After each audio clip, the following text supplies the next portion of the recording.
Magandang umaga! Ngayong araw ay pag-uusapan natin ang isang kwento patungkol sa pagkamit ng mga pangarap sa kabila ng mga hamon sa buhay. Handa na ba kayo? Tara at pag-usapan na natin. Sa lugar ng matao, may nakakaalingasaw na amoy, tagpi-tagping hero at limitado na kagamitan. Si Sheila ay nakatira kasama ng kanyang anak. Siya ay isang batang nag-aaral sa kabila ng kahirapan.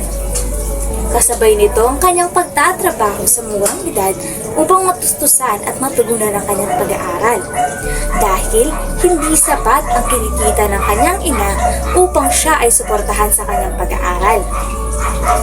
Ngunit sa kasawiang palad, siya ay hindi kayang suportahan ng kanyang ina at di kayang pagkatiwalaan na makamit ang kanyang mga pangarap.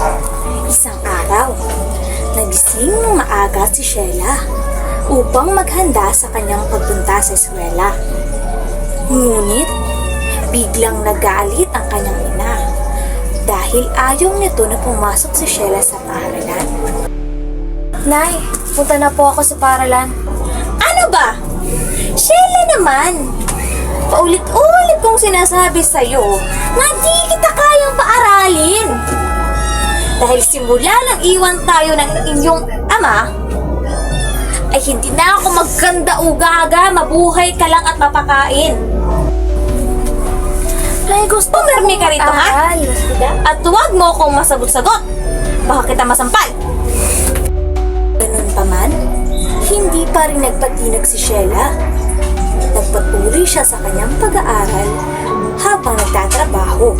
Ngunit ito ay patago lamang upang hindi magalit ang kanyang ina. Ito na ho pala yung sweldo ko. Pangdagdag gastusin dito sa bahay.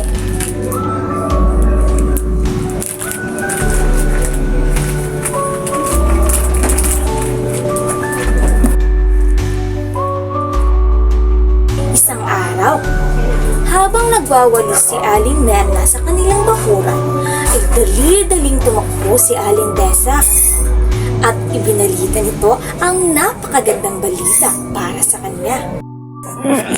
Oy, Mare! Congrats ha! Oh! Ano? Saan? Para saan? Namin, masyado ka ng pagsikreto. Naalin nga? Na ano? Anong alam nyo na? Di ba nga, nakapagtapos ng kolehiyo yung anak mo? Nalaman ni Aling Merna ang balita ay labis siyang natuwa. Dali-dali itong pumunta sa kanilang bahay at naglulundag ang kanyang puso. Pumunta siya sa kanilang bahay at binati agad ang kanyang anak. Panay, ba't ka ba nagmamadali? Anak, nakapagtapos ka na pala? Paano? Alam niyo na ako pala. Kailan? Pasensya ka na, Nay. Sinuway po kita.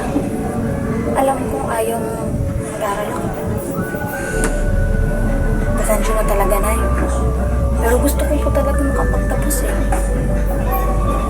Kaya kung ganito na lang tayo. Pasensya na talaga, Nay. Ako ang humihingi ng tawad. Kasi di ko man lang nagawang suportahan ka sa pag-aaral mo. Ngunit proud na proud ako sa iyo kasi nakamit mo na. Unti-unti mo nang nakamit ang mga pangarap mo. Hayaan mo, anak. Babawi ako. Pagbubutihin ko sa aking trabaho para masuportahan ka sa mga gastusin para sa pagkamit ng pangarap ko. Pasensya ka na ha. Sa huli, pagkaraan ng ilang buwan ay nakapasa rin si Sheila sa kanyang LPT at mas lalong tumibay ang pagkasama ng mag-ina. Hanggang sa huli, maraming salamat!